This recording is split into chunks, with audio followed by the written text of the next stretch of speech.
નમસ્કાર દર્શક મિત્રો, હું ડોક્ટર પલકેશ પટેલ ફરી એકવાર આપ સૌનું હાર્દિક સ્વાગત કરું છું. આજે આપણે આપણી સાથે નિષ્ણાંતકાર, આગાહીકાર કહી શકો, જ્યોતિષશાસ્ત્રના પ્રખર પંડિત કહી શકો, વિદ્વાન કહી શકો, આપણી સાથે અંબાલાલ કાકા આપણી સાથે જોડાયા છે. આજે આપણે વાત અને ચર્ચા કરવાના છે કે ભવિષ્યમાં જે ઘટનાઓ બને છે એ ઘટનાઓની પાછળ આપણે ખગોળકીય ઘટનાઓ શું હોય છે.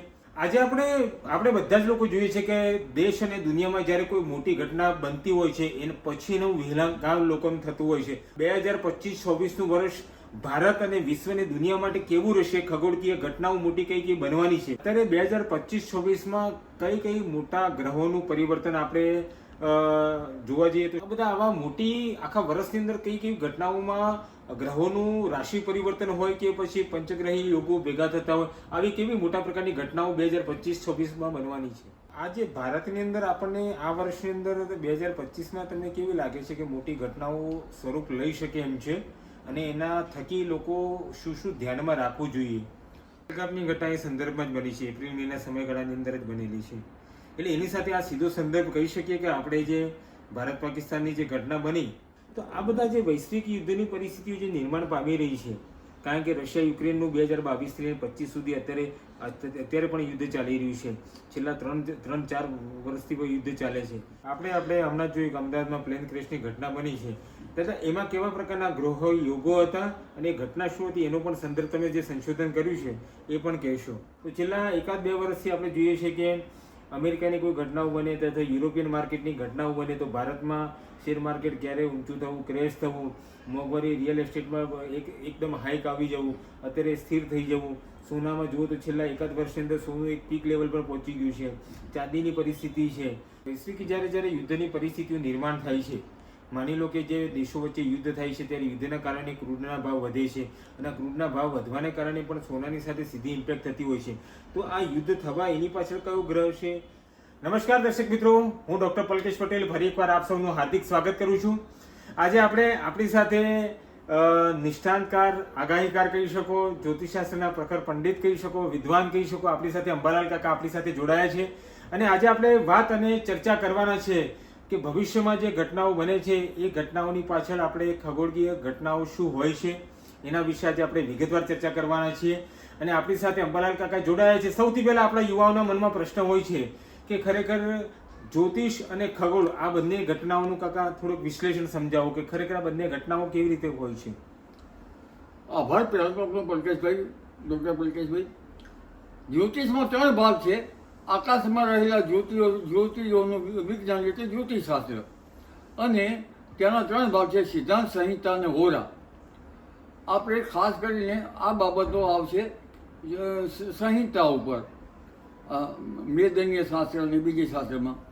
સિદ્ધાંતની ચર્ચા કરવા જઈએ તો આપણા અગાઉના ઋષિ મુનિઓ જે છે ઘણા, આર્યભટ્ટ છે, ભાસ્કરાચાર્ય છે, લલ છે, એ બધું આવી જાય.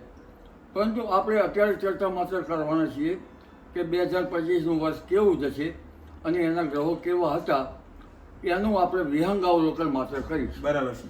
આજે આપણે બધા જ લોકો જોઈએ છે કે દેશ અને દુનિયામાં જ્યારે કોઈ મોટી ઘટના બનતી હોય છે એને પછીનું વિહંગામ લોકોનું થતું હોય છે અથવા એના અનુમાનો થતા હોય છે.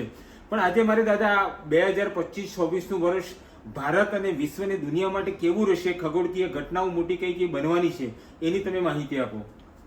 ખગોળ જે છે જ્યોતિષનો આત્મા છે, કારણ કે ખગોળના આધારે તેમાંથી નિપજતી કઈ બાબતો છે એને એસ્ટ્રોનોમીમાંથી એસ્ટ્રોલોજી કહેવામાં આવે છે. પણ આ વર્ષ જોવા જઈએ તો ખાસ કરીને આ વર્ષ જે છે એ આર્થિક, સામાજિક, ધાર્મિક અને લગભગ બીજી ઘણી બાબતે એક નવીન પ્રકારનું વર્ષ છે. અને આ વર્ષ જે છે એ ઘટના સૂચક છે, જેમાં આકાશમાં રહેલા ગ્રહોની અસરો થાય છે. કેમ અસરો થાય છે તે સૂક્ષ્મતાથી કહી શકાતું નથી, પણ જે એની અસર થાય છે તે નિર્વિવાદ બાબત છે. બરાબર છે. બીજું દાદા, અત્યારે 2025-26માં કઈ મોટા ગ્રહોનું પરિવર્તન આપણે જોવા જઈએ તો શનિ અને રાહુનું પરિવર્તન છે, મંગળ અને રાહુનું પરિવર્તન ચાલતું હોય છે. બરાબર છે.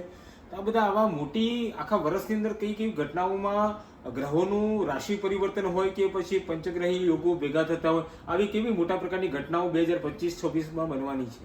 પંચગ્રહી યોગો મળતા હતા, પણ અન્ય બાબતો જોઈએ તો શનિની કુટિલતા લગભગ 2.5 વર્ષમાં એની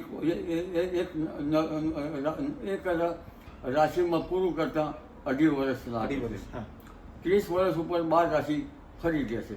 બરાબર છે. અને નેપચ્યુનની પણ લગભગ ઘણા વર્ષો છે. હર્ષલ છે એ પ્રેસિડેન્ટલથી માંડી અને એક પ્રકારનો આવેગ હોય એ પ્રકારનો યોગ કરે છે. એટલે હર્ષલ છે એ યોગ, એનો યોગ પણ એ જાણવા જેવો છે. જે આપણે જૂના શાસ્ત્રોમાં હર્ષલ, નેપચ્યુન ને પ્લુટો ઘણીવાર લેતા નથી, કારણ કે નવા શોધાયેલા ગ્રહો છે. એટલે શનિ અને રાહુનું જ્યારે યુતિ થતી હોય અથવા તો પરિવર્તન જ્યારે થતા હોય ત્યારે કેવા પ્રકારની ઘટનાઓ બને, અને જ્યારે મંગળ અને રાહુની યુતિ થતી હોય અથવા મંગળનું રાશિ પરિવર્તન થતું હોય ત્યારે આપણે દેશ અને દુનિયામાં કેવા પ્રકારની ઘટનાઓની અસરો જોવા મળતી હોય છે આપણને? આ ઘટના સૂચક આપણે જોવા જઈએ તો આપણે 3 ભાગ કરીશું. પ્રથમ ભાગ જે છે એ આપણે આસુરી સંપત્તિનો ઉદય. બીજો ભાગ છે એ મંગળ જે છે સિંહ રાશિમાં એનો આવેગ, કારણ કે સિંહ રાશિ એટલે ગુચ્છો આવેગ. અને ત્રીજો ભાગ જે છે આપણો એ સંહારક ભાગ લઈશું, કારણ કે આજે અત્યારે હાલમાં ગ્રહો પોકારીને કહી રહ્યા છે કે વૈશ્વિક અસરે એ આ ગ્રહો જે છે એની અસરો દેશ અને દુનિયાને વ્યાકુળ કરનારી છે. બરાબર. એટલે આપણે 3 ભાગ કરીશું. તમે જાણવા માગતા હશો તો આપણે 3 ભાગમાં એનું વિવરણ લઈશું. બરાબર છે. બીજું દાદા, આજે ભારતની અંદર આપણને આ વર્ષની અંદર 2025માં તમને કેવી લાગે છે કે મોટી ઘટનાઓ સ્વરૂપ લઈ શકે એમ છે, અને એના થકી લોકો શું શું ધ્યાનમાં રાખવું જોઈએ? ઘટના સૂચક જોવા જઈએ તો એકમાં સંહિતાની સાથે સાથે કુર્મચક્ર છે. કુર્મચક્રને વિષી છે. તો આ બાબતમાં આપણે પહેલો ભાગ કર્યો 29મી માર્ચની આસપાસથી શનિ મીન રાશિમાં આવ્યો. મીન રાશિ છે પાણીની રાશિ છે, એટલે પાણીજન્ય બાબતો બની શકે, અને એ દરિયાની બાબતો છે. મીન રાશિ છે માછલીની રાશિ છે. જ્યારે દરિયામાંથી માછલીઓ જમીન ઉપર આવે ત્યારે કંઈક અજુગતું બનવાની ઘટનાઓ બની શકે. જ્યારે જેમ કે ચોમાસું આવે એટલે હળવા નામની માછલી ઉપર કૂદકા મારતી હોય, પણ માછલીઓ બહાર આવે ત્યારે એની કંઈક ઘટના બની શકે.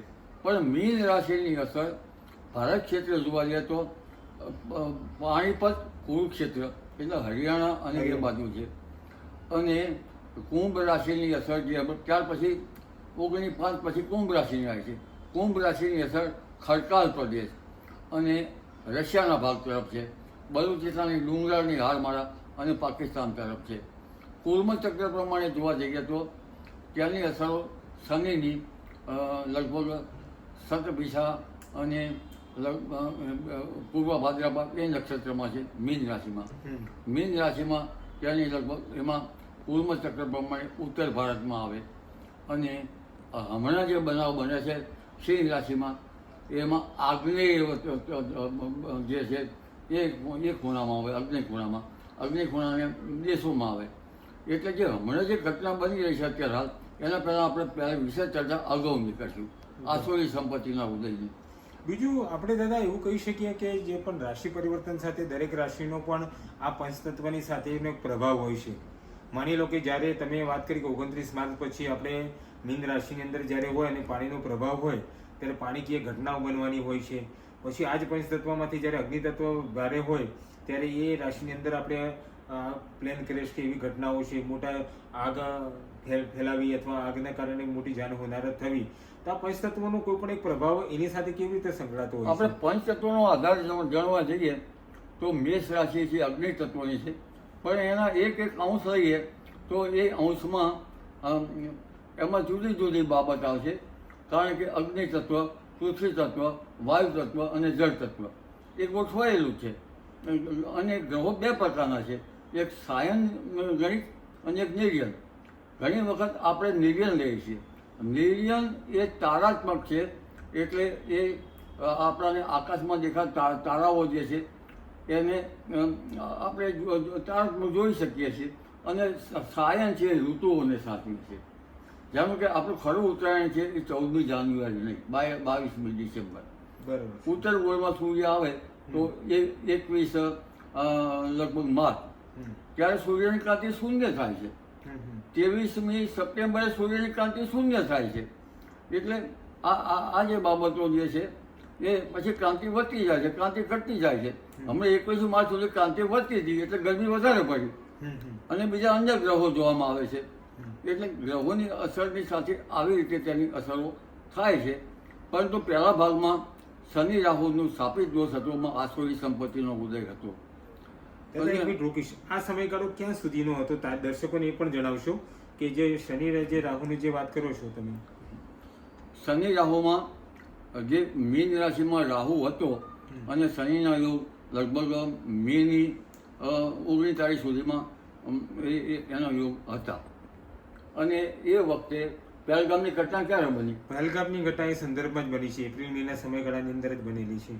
એટલે એની સાથે આ સીધો સંદર્ભ કહી શકીએ કે આપણે જે ભારત પાકિસ્તાનની જે ઘટના બની એમાં આ રાશિ પરિવર્તનનો જે શનિ રાહુનું જે તમે કહો છો એમાં આપણે પહેલું લઈશું જે પહેલગામની ઘટના બની એમાં હૈયાફાટ રુદન. જ્યારે કૌરવોની સેના અને પાંડવોની સેનામાં લડાઈ થઈ ત્યારે જે કૌરવોનો વિનાશ થયો અને એમની પત્નીઓ જે વિધવા થઈ ત્યારે જે હૈયાફાટ રુદન હતું એવું પહેલગામમાં કહી શકાય ને? હા, બિલકુલ કહી શકાય. કારણ કે એટલા માટે કહી શકાય કે એમાં ટાર્ગેટ કર્યા છે પુરુષોને. એટલે હૈયાફાટ રુદનનો જે આપણે ઘટના છે એ શાપિત દોષમાં થઈ.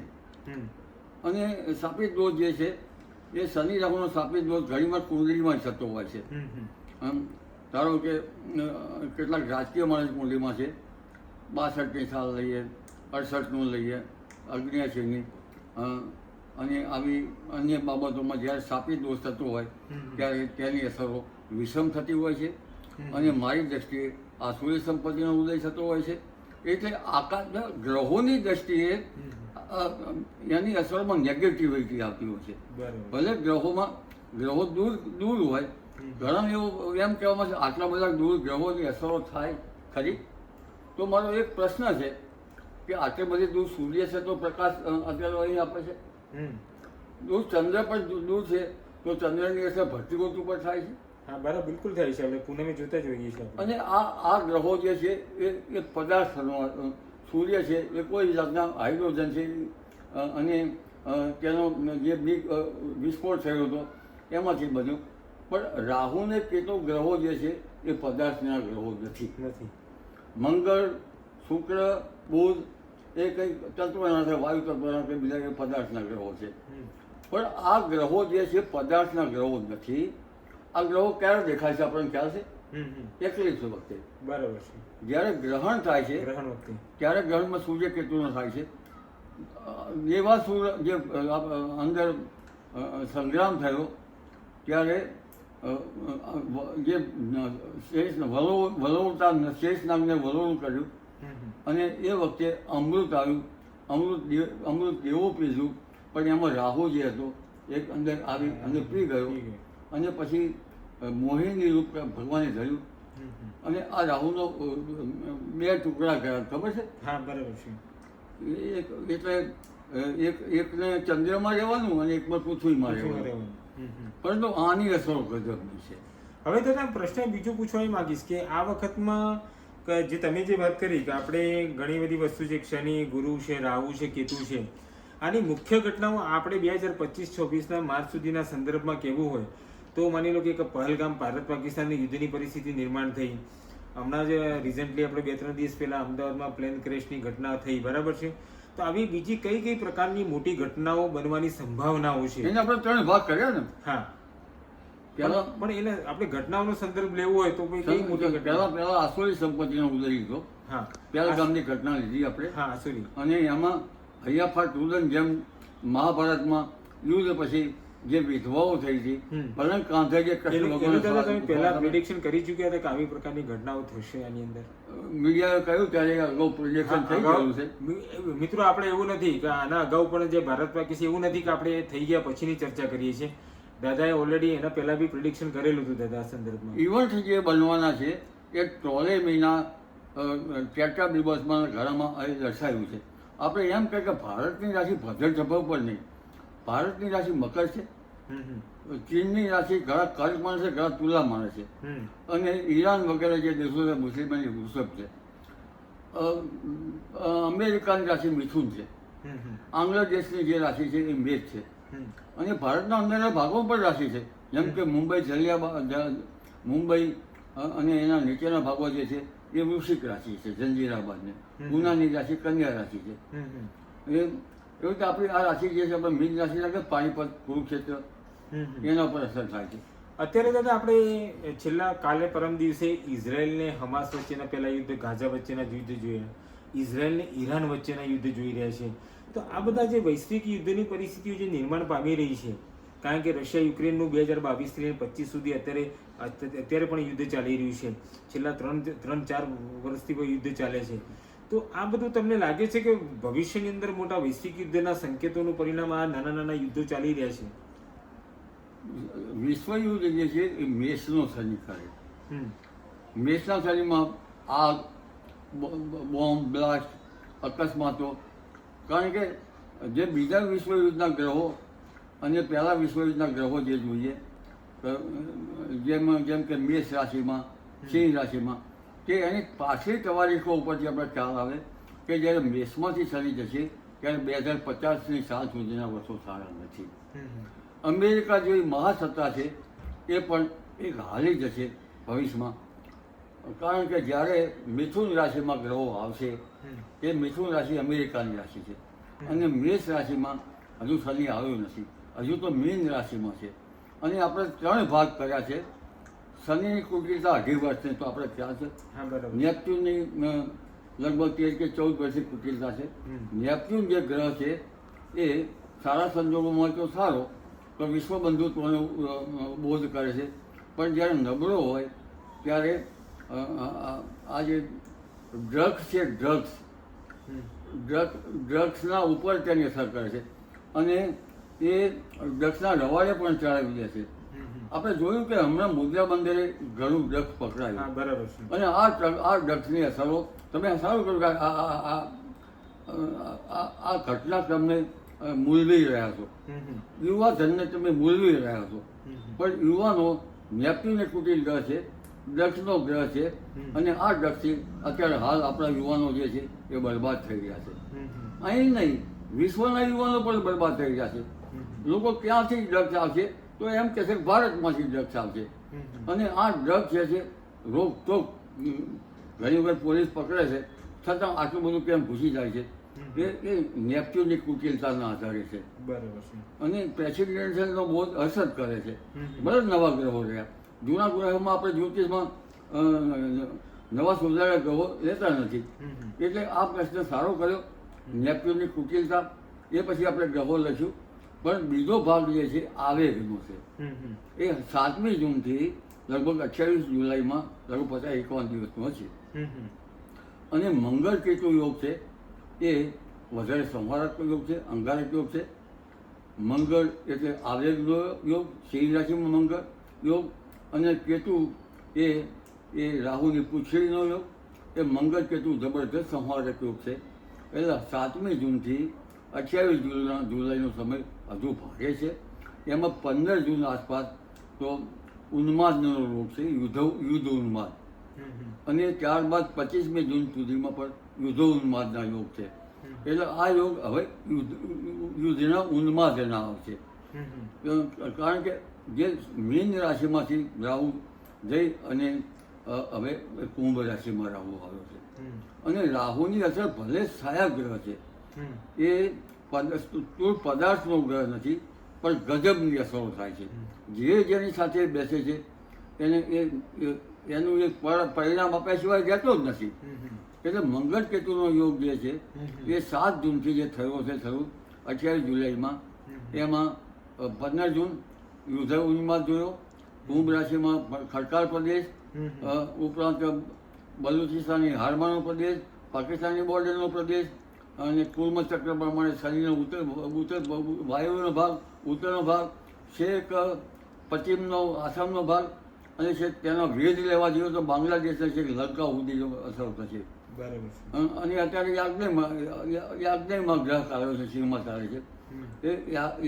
આ યાજ્ઞમાં જોવા જઈએ તો લગભગ વિદર્ભ મરાઠાવાળા આપણા દેશમાં અને નીચે કર્ણાટક સુધીના યુગો ગણી શકાય. આમાં કઈ ઘટનાઓ બનવાની શક્યતાઓ છે દાદા? હમણાં જે તમે આ જે વાત કરી મંગળ જે બરાબર છે, મંગળ રાહુની, આમાં ઘટના એ બનવાની શક્યતા છે કે વૃષ વીથીમાં આ ગ્રહ આવ્યો છે એટલે રાજકીય શોકની ઘટના બને, રાજકીય માણસનું કંઈક આકસ્મિક નિધન થાય. હમણાં થઈ જ ગયું ને, આપણે હમણાં જોયું કે અમદાવાદમાં પ્લેન ક્રેશની ઘટના બની છે. દાદા એમાં કેવા પ્રકારના ગ્રહો યોગો હતા અને એ ઘટના શું હતી એનો પણ સંદર્ભ તમે જે સંશોધન કર્યું છે એ પણ કહેશો. આપણે સવારના યોગો જોઈએ 10 વાગ્યાની આસપાસ તો કર્ક લગ્ન હતું અને કર્ક લગ્નમાં કુંભનો રાહુ 8મે આવતો હતો અને બીજે મારક સ્થાનમાં મંગળ કેતુનો અંગારક યોગ હતો. એ મારક સ્થાનની સીધી દશી રાહુ પર થાય 8મા સ્થાનમાં. 8મા સ્થાન ઉપર અને 8મા સ્થાનમાં રાહુનું જે છે એ સ્થાન આયુષ્યનું પણ ગણાય છે. એટલે મંગળ કેતુ એ મારક સ્થાનમાંથી સીધો જ 8મે રાહુ ઉપર જોતો હતો. એટલે 10 વાગ્યાના જે આજુબાજુના ગ્રહો જે છે એ કર્ક લગ્નમાં આવે, 12 વાગ્યાનો ટ્રેનો તો લોકો 10 આજુબાજુમાં લોકો જાય ને, બરાબર છે. અને 12 વાગ્યાના કે 12 થી 1ના ગ્રહો જોઈએ તો એ વખતે કન્યા લગ્ન હતું. કન્યા લગ્નમાં આપણે જોવા જઈએ તો અંગારક યોગ 12મા સ્થાનમાં થતો હતો અને 12મું સ્થાન પરદેશનું છે, 12મું સ્થાન મોક્ષનું છે. મોક્ષ કેવો થઈ ગયો. પણ દાદા આટલા બધા લોકોનું સામૂહિક મૃત્યુ હોય, એક આખી મોટી દુર્ઘટના આપણે કહી શકીએ, પણ એ ઘટનાની આ આપણે જ્યારે ઘણી વખત લોકોને પ્રશ્ન થાય કે ભાઈ આ એક જ પ્લેન કેસ કેમ? કારણ કે બીજે ઘણા બધા પ્લેનો આખા ભારતમાંથી ઉડ્યા હશે અથવા તો એ ઘટનાનો ગ્રહોનો યોગ એક સાથે ઘણી બધી જગ્યાએ સંયોગ તો થતો જ હશે. કદાચ અમદાવાદથી લંડનનું પ્લેન ઉડતું હશે, કદાચ બેંગ્લોરથી કે બીજા કોઈ સિટીમાંથી પણ લંડનનું પ્લેન તો જતું જ હશે. આ બધા યોગ થાય પણ આ દેશકાળના યોગ કહેવાય. દેશકાળના અને દેશકાળના યોગ જે છે કઈ ધરતી ક્યાં પોકારી રહી હોય તે તરફ થતા હોય છે. એટલે દેશકાળમાં તમારી લાંબી હસ્તરેખા હોય, આયુષ રેખા, તો એ રેખાઓ પણ દૂધને પાણીમાં મળી જતી હોય છે, ટૂંકી થઈ જતી હોય. હા, ટૂંકી. અને ઘણી કુંડળી સારી હોય તો એ થઈ જતું હોય છે. એટલે દેશકાળમાં ક્યાં ધરતી ફોકારી કે આ ધરતી આપણે જે ધરતી પોકારી રહી હોય એમ આપણે કહેવામાં આવશે આ ધરતી અહીં પોકારી રહી છે એટલે અહીં ટ્રેન ક્રશ થયું. એટલે જે ભાગ ધરતીનો પોકારતો હોય ત્યાં દેશકાળની બાબતો બને. અને સામાન્ય રીતે આ દેશકાળની બાબતો જે છે એ ભૂમિગત હોઈ શકે, પાણીજન્ય હોઈ શકે, આકાશીય હોઈ શકે, ઘણી રીતે હોય છે. એટલે દેશકાળના ગ્રહો જે મૂલાવા જે છે એ એના માટે કોઈ જ્યોતિષ સિદ્ધાંતો કામ આવે પણ એ લાંબી રેખાવાળા હોય, લાંબી આયુષવાળા હોય અને કુંડળી સારી હોય તો એ કશું ખપ ના લાગે. હવે દાદા બીજો એક પ્રશ્ન છે કે આજે વૈશ્વિક લેવલ પર જે ઘટનાઓ બની રહી છે એ આર્થિક ઘટનાઓની અસર આપણા દેશના આર્થિક સંકટ ઉપર કહો કે જે આપણી ઇકોનોમિકની કટોકટીની પરિસ્થિતિમાં જોઈએ અથવા એ સંદર્ભમાં મારે વાત કરવી હોય તો છેલ્લા 1-2 વર્ષથી આપણે જોઈએ છીએ કે અમેરિકાની કોઈ ઘટનાઓ બને તથા યુરોપિયન માર્કેટની ઘટનાઓ બને તો ભારતમાં શેર માર્કેટ ક્યારે ઊંચું થવું, ક્રેશ થવું, મોંઘવારી રિયલ એસ્ટેટમાં એકદમ હાઈક આવી જવું, અત્યારે સ્થિર થઈ જવું. સોનામાં જુઓ તો છેલ્લા 1 વર્ષની અંદર સોનું એક પીક લેવલ પર પહોંચી ગયું છે. ચાંદીની પરિસ્થિતિ છે. તો આર્થિક કટોકટી આર્થિક ઇકોનોમીને ધ્યાનમાં રાખતા માટે 2025-26નું વર્ષ કેવું છે? કારણ કે અત્યારે બધાને પ્રશ્ન છે. આજ નાનો નોકરી કરતો હોય એ પણ એવું વિચારે છે કે મ્યુચ્યુઅલ ફંડમાં કરવું કે શેર માર્કેટમાં કરવું, જમીનમાં કરવું કે સોનું લેવું કે ચાંદી લેવું. આજે વૈશ્વિક લેવલ અસમંજસ લોકો કમાય છે પણ બચત ક્યાં કરવી એ પણ એક મોટો પ્રશ્ન છે. તો આ 2025-26નું વર્ષ કયા લોકો માટે એક નાનો સામાન્ય બી માણસ હોય એના માટે પણ આ વિડીયો ઉપયોગી થઈ શકે એના માટે? રાષ્ટ્રપતિ ટ્રમ્પ આવ્યા, હા, અમેરિકામાં ટેરિફ લાવ્યા, હા, અને આ ટેરિફમાંથી લગભગ વિશ્વના ઘણા દેશો પ્રભાવિત થયા. એટલે આપણે જોવા જઈએ તો ગ્રહોની અસરો માધાતાના મન ઉપર થાય છે. જેમ આપણે પેલી ઘટના બની 12મી તારીખની આસપાસની, ત્યારે 9મી તારીખથી કેટલાક કેન્દ્રીય રોગો થતા હતા, ચંદ્રના મંગળ સાથે, ચંદ્રના નેપચ્યુન સાથે અને ચંદ્રના યોગો બુધ સાથે. ચંદ્ર બુધનો પ્રતિયોગ થતો હતો, બુધ ચેતન તંત્ર ઉપર અસર કરે છે. એ રીતે ત્યારે જ છે બુધની સાયકલ જે છે એ વેપાર ઉપર અસર કરે છે, વાણિજ્ય ઉપર, અને તેની 33 વર્ષની સાયકલ હોય છે બુધની. બરાબર છે. એટલે બુધ ક્યારે પ્રભાવિત થાય તો શેર માર્કેટ ઉપર મોટી અસર થતી હોય છે. અને જે યોગો છે, વૈદ્યુત યોગ છે, વ્યતિપાત યોગ છે, એક માસમાં બે આવે એ સ્થિરતાની વાતો છે.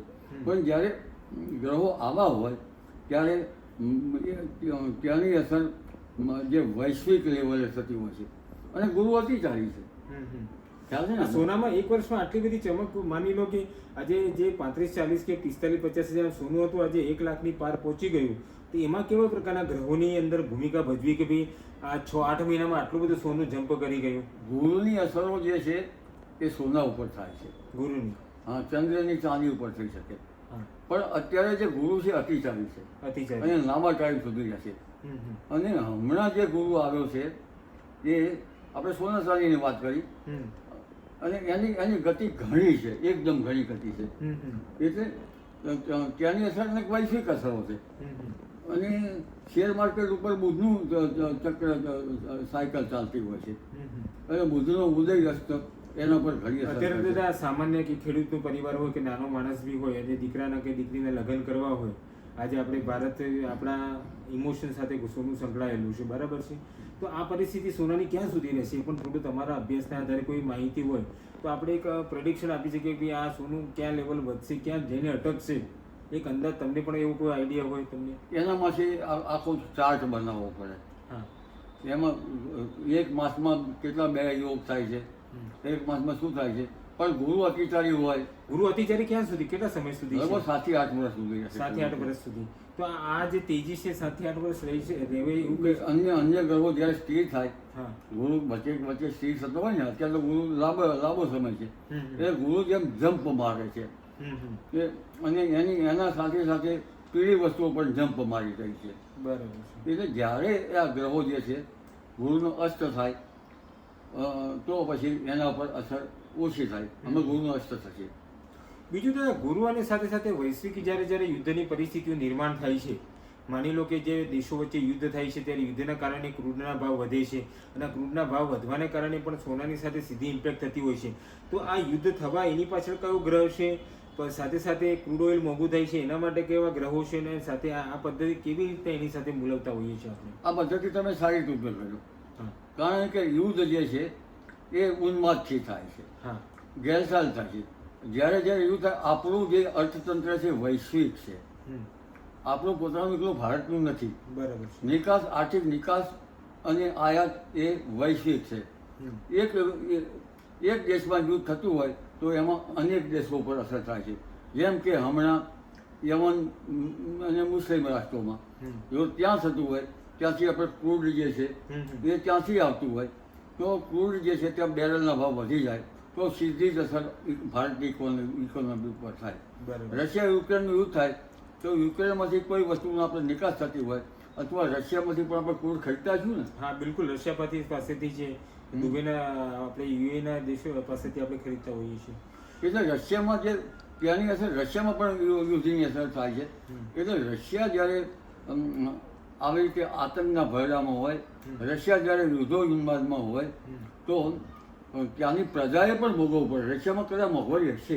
હા, બિલકુલ, કારણ કે યુદ્ધની પરિસ્થિતિથી ત્યાં મોંઘવારીની પરિસ્થિતિ ત્યાં નિર્માણ પામી જ છે. એટલે આ રશિયાની અસર આપણા ઉપર પણ થાય. ચીનમાં હજુ યુદ્ધોન્માદ આવ્યો નથી. ચીનમાં થાય તો નાની નાની જે વસ્તુઓ બનાવવામાં બની રહી છે એના ઉપર અસર થાય. બીજું વૈશ્વિક લેવલમાં દાદા, અમેરિકા અને ચીન વચ્ચેના જે છેલ્લા આપણે જોઈએ છે કે ડોનાલ્ડ ટ્રમ્પ આવ્યા પછી અમેરિકા અને ચીનના જે સંવાદો છે, પણ એ બંને દેશો ક્યારે સીધા યુદ્ધમાં ક્યારે કોઈની સામે ઉતરતા નથી. એ આપણને ખબર છે એમ લોકોની કુટિલ નીતિ છે કે બીજા બે દેશો વચ્ચે યુદ્ધ કરાવે એ પોતે ડાયરેક્ટ, પણ એ દેશોને પણ કોઈની સાથે યુદ્ધની પરિસ્થિતિ નિર્માણ થાય એવા કોઈ સંયોગો છે હમણાં 2025-26 કે અમેરિકા અને ચીન સીધા કોઈની સાથે યુદ્ધમાં ઉતરે એવું પરિસ્થિતિ વિશ્વ બે ભાગમાં વહેંચાઈ જવાની શક્યતા છે. કેટલા સમય સુધીની અંદર અંદાજે?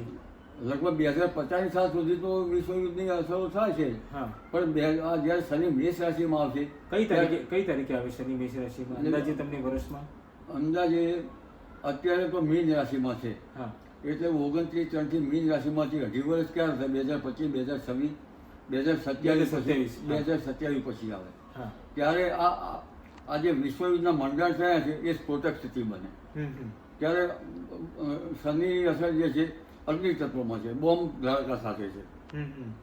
અત્યારે તો યુદ્ધોમાં જોવા જઈએ તો બીજો તબક્કો આવી ગયો છે મંગળ કેતુનો. પણ આપણને ખ્યાલ છે કે 12મી તારીખના ગ્રહોનું આપણે વર્ણન કરી ગયા, એની આગળ પાછળનું ગ્રહણ વર્ણન કરી ગયા. અને આ યોગ છે એ પૂનમનો તત્વ છે, પણ પૂનમ છે ભરતીકોટનું પ્રતીક છે. પાગલખાનામાં દર્દીઓની જે અસરો થતી હોય છે ઉર્મિઓની, એ પૂનમને અમાસ આસપાસ જ થાય ને. હા, અમાસ બરાબર છે. એટલે અને એમાં પાછો બુધ જે ચંદ્રબુધ પ્રતિયુગ થતો હતો એ બાબત છે. પણ શુક્ર છે ભરણી નક્ષત્રમાં હતો. શુક્ર, હા, ભરણી નક્ષત્ર યમનો દ્વાર છે. એ યમના દ્વારમાં આપણે જોયું એક હૈયાફાટ રુદન જોયું, અને દાદાની નજરે બીજા ભાગમાં પુત્ર પૌત્રીના મોત જોયા.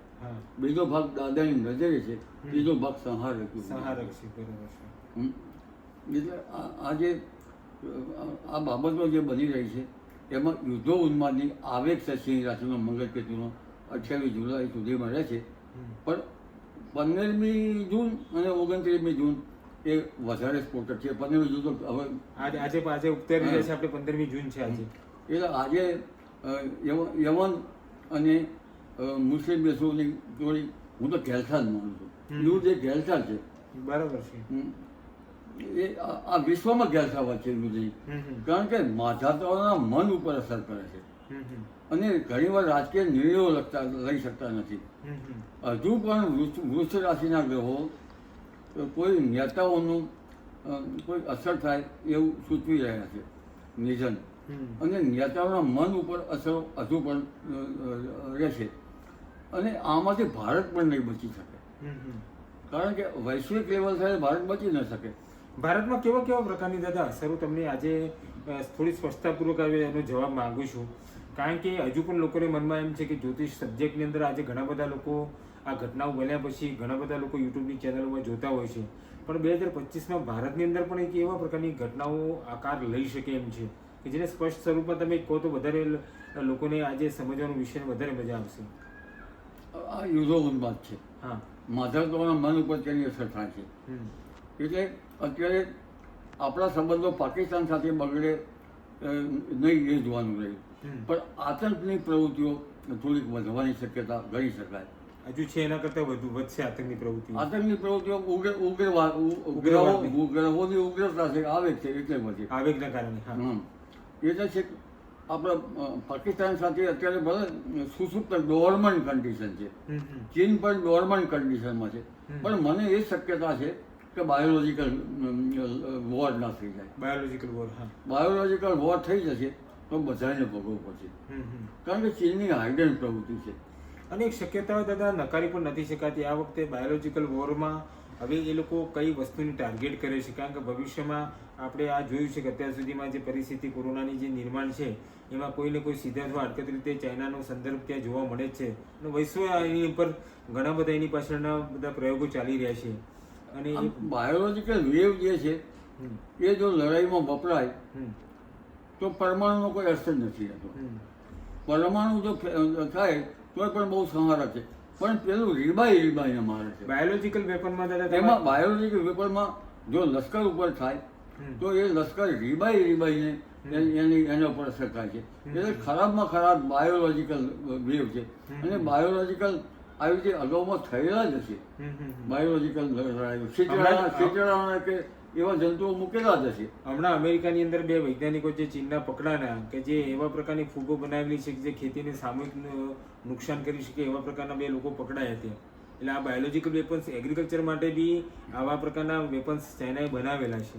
એ જ્યારે શનિ રાહુને આપણે જે આસુરી સંપત્તિનો ઉદય થાય એ વખતે આવું નિર્માણ થઈ શકે. હા. હવે આવેગાત્મક છે એટલે આવો બાયોલોજિકલ વેવનો યુદ્ધ જે છે એની શક્યતા નિવારી શકાતી નથી.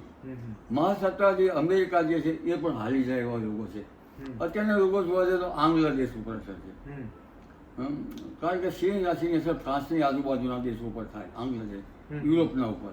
બરાબર છે. અને આ યોગો જે છે એ વિશ્વને પણ હલાવી શકે. કારણ કે એમાં અગ્નિ તત્વ છે અને શુક્રમાં યમનું દ્વાર છે, આપણે અહીં જોવા જઈએ.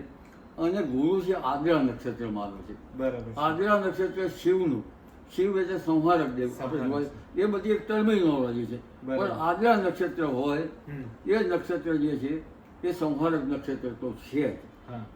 અને ત્યાર પછી 26મી જૂન પછી અગ્નિ કૃતિકા નક્ષત્રમાં છે, અગ્નિ તત્વમાં. બરાબર. અગ્નિ તત્વમાં પણ એક અગ્નિ એટલે ભડકો.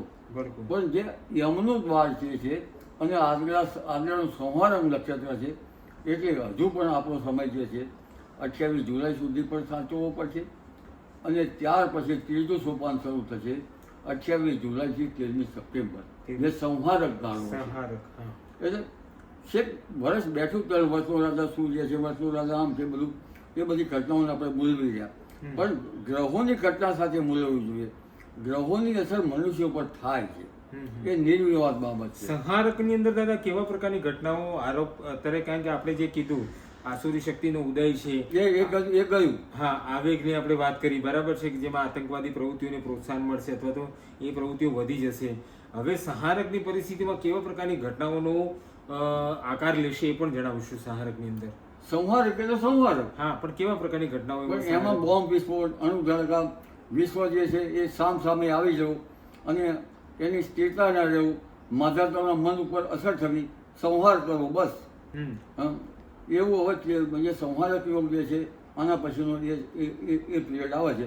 હજુ આપણે બીજી ભાષામાં કહેવું કે અત્યારે જે યુદ્ધની પરિસ્થિતિ આના કરતાં પણ વધુ યુદ્ધની પરિસ્થિતિ નિર્માણ થઈ છે. આ બીજું સોપાન છે આવે ગયું. હા. ત્રીજું સોપાન સંહારકનું આવે છે. હા. એટલે એમાં વધારે ઉન્માદ થશે. વધારે યુદ્ધ થશે. આ શનિ મંગળ છે એ સંહારક યોગ છે, એમાં વધારે ઉન્માદ યોગ થઈ શકે. એટલે આ વખતે માધાતાઓના મન ઉપર અસર થશે. પણ એમાં જનધને શું સાચવવા જેવું છે એ તો તમે મને. હા, યસ, હું એ પૂછું દાદા, એટલે મેં તમને કીધું કે આ બધી પરિસ્થિતિમાં આપણે કઈ વસ્તુમાંથી લોકો બચી શકે અથવા એને કઈ બાબતોનું ધ્યાન રાખે તો આ ઘટનાઓની અંદર પણ ચેતતા નર સદા સુખી એ આપણે એને ધ્યાનમાં કઈ રાખીને કહી શકીએ લોકોને. જ્યારે આવી નેગેટિવિટી હોય ત્યારે મારું માનવું એમ છે કે પ્રાર્થનાનું પરિબળ જ કામ આપે. કારણ કે પ્રાર્થના જે આકાશનો ગુણ શબ્દ છે એ શબ્દનો નાશ નથી થતો.